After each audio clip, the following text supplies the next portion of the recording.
যদি দেখেন কেউ আপনাকে নিয়ে সমালোচনা করছে, দুঃখ পাওয়ার বদলে খুশি হন। কেন বলুন তো? কেউ আপনার কথা ভাবছে, জ্বলছে, এটা কি কম কিছু নাকি? আজকাল কার এত সময় আছে বলুন তো কাউকে নিয়ে ভাবার? আপনি সাকসেস। তার কারণ হলো যে আপনাকে নিয়ে সমালোচনা করছে, খুঁজে দেখবেন তার কোনো যোগ্যতা নেই আপনার শ্রেণীতে আসার।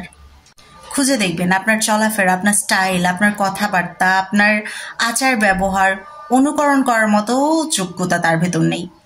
আপনি যেভাবে জীবনযাপন করছেন এটা সে তার নিজের ভেতর কখনোই আয়ত্তে আনতে পারবে না। মানুষ যেভাবে আপনাকে সম্মানিত করে, ভালোবাসে, কাছে টানে, প্রিয় হয়ে যায় আপনার, তার ভেতর এই ক্ষমতাটুকুও নেই কাউকে কাছে টানার বা কারো প্রিয় হওয়ার। ইনফ্যাক্ট সে নিজেও কাউকে প্রিয় করতে পারে না, কারণ তার মনের ভিতর হিংসে। সুতরাং চিল। এগুলো নিয়ে ভেবে নিজের মাথাকে আর নতুন করে প্রেশার দেওয়ার কোনো দরকার নেই।